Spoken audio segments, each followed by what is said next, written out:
checked in. It's the Raggy Dolls, Raggy Dolls, Raggy Dolls, Raggy Dolls, dolls like you and me. Raggy Dolls, Raggy Dolls, Raggy Dolls, Raggy Dolls, made him perfectly. So if you got a bump on your nose or lumps on your toes, do not despair. Be like the Raggy Dolls and say I just don't care. 'Cause Raggy Dolls, Raggy Dolls, Raggy Dolls, Raggy dolls are happy just to be Raggy Dolls, Raggy Dolls, dolls like you and me. One morning, Sad Sack and Claude were waiting for Florrie Fosdyke to make Mr. Grimes his usual cup of coffee. Now let me see, muttered the absent-minded canteen lady. does he take sugar or doesn't he? Sad Sack groaned. You'd think she'd know by now, he complained. Mais oui, sighed Claude. I do not know how anyone can be so, how you say, brain-scattered. Just then, Mr. Grimes put his head round the door. Can you make it 2 cups of coffee this morning, please, Florrie? My mother's just phoned to say she'll be calling in. She says she's got a surprise for me. Whoa, that'll be nice, said Florrie. I expect she'd like a cup of coffee too, wouldn't she? Mr. Grimes sighed and closed the door. Up in the treehouse, the other Raggy Dolls were wondering where Claude and Sad Sack had got to. What's keeping them? Said Dotty impatiently. They ought to be back by now. I hope nothing's happened to them, said Lucy, getting alarmed. Do you think they're all right? Yeah, no problem, said Back to Front. They probably can't make up their minds what to bring for the picnic. I think you're right, said Princess, pointing out of the window. Look, they haven't brought anything. Sad Sack and Claude stood empty-handed at the bottom of the old hollow tree. It's no good, called Sad Sack. The canteen is too busy. Bother, said Dotty. It's such a lovely day. I was really looking forward to a picnic. Me too, stammered Hi-Fi. Claude shrugged. We can try again later, n'est-ce pas? Back at the factory, Mr. Grimes's mother had just arrived with the vicar's wife, who always gave her a lift whenever she wanted to go anywhere. The 2 women looked rather pleased with themselves. I've brought a surprise for you, son, said old Mrs. Grimes with a twinkle in her eye. She handed him a polythene carrier bag. Go on, she said. Have a look. Mr. Grimes opened the bag and looked inside. He gasped in amazement. No! I don't believe it! He reached inside and pulled out a very old teddy bear. It had one eye, an arm hanging by a thread, and a torn ear. It was his old, long-lost teddy bear. He used to think the world of that bear, confided old Mrs. Grimes. Apparently he still does. Look, laughed the figure's wife. Mr. Grimes was holding his teddy and grinning from ear to ear. I don't believe it, he kept saying. Just look at you. Where have you been? I would have mended him, son, said old Mrs. Grimes. But my eyes are not what they were. Meanwhile, the Raggy Dolls were outside the canteen window, waiting for a chance to creep in and find something for their picnic.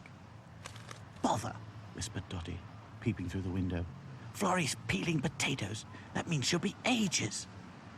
Oh, well, sighed Back to Front. We'd better forget about a picnic today. We'll just have to wait until everyone goes home as usual. But what about lunch? protested Sad Sack. There's some biscuits in the treehouse, reminded Lucy. Good thinking, said Dotty. And so the Raggy Dolls had biscuits for lunch and played hide-and-seek all afternoon until they heard the factory hooter. By the time they got to the canteen, everyone had gone home. I know, said Lucy. Instead of just an ordinary tea, let's have a picnic in the canteen. Everyone agreed. The Raggy Dolls took a tablecloth and spread it on the floor. Then they quickly found lots of delicious things to eat. Cake, sandwiches, lemonade, ice cream, chocolate fingers. It wasn't until they'd all sat down to eat that they heard someone or something snoring.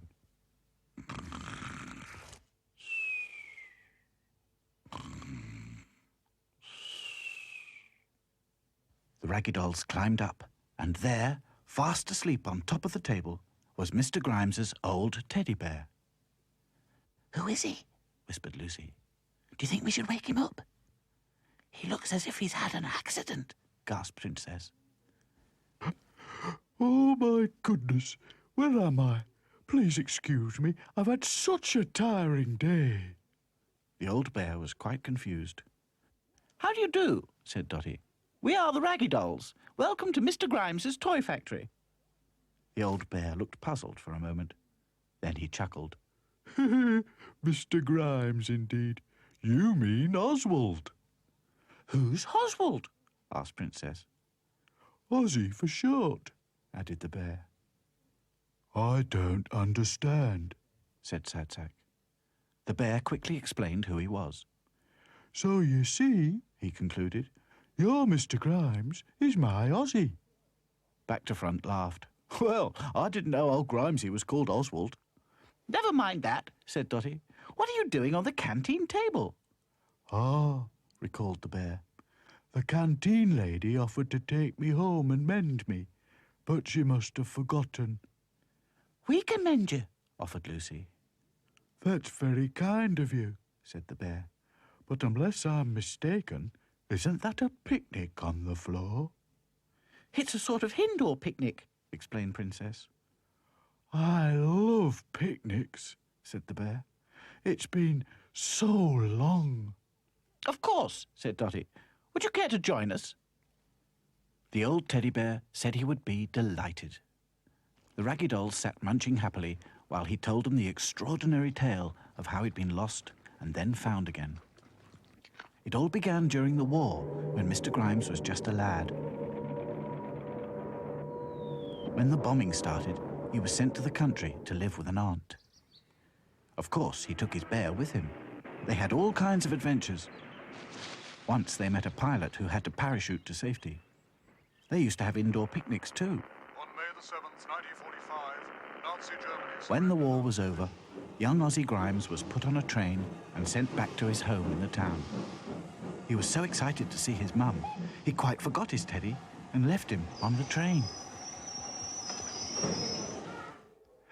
How sad, sniffed Lucy.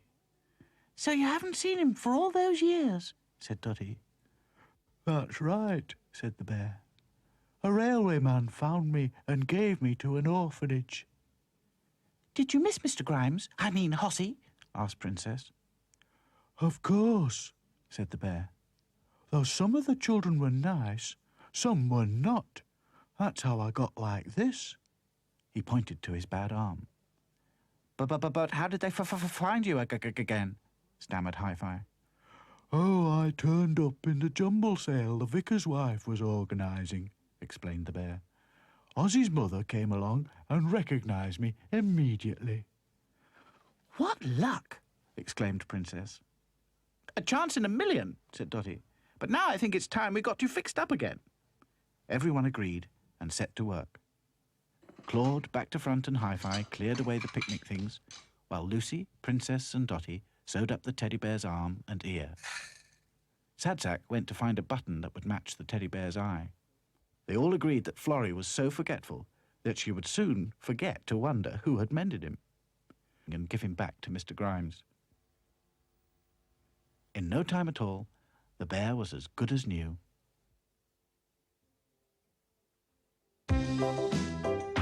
It's not much of a life when you're just a pretty face. Just to be whoever you are is no disgrace. Look around and you will find people of every kind, like the Raggy Dolls, Raggy Dolls, Raggy Dolls, Raggy Dolls, dolls like you and me. Raggy Dolls, Raggy Dolls, Raggy Dolls, Raggy Dolls, made him perfectly. So if you're not at ease with your knobbly knees and your fingers are all thumbs, stand on your two left feet and join our Raggy Doll chums. 'Cause Raggy Dolls, Raggy Dolls, Raggy Dolls Raggy are Dolls, happy just to be Raggy Dolls, Raggy Dolls, dolls like you and me.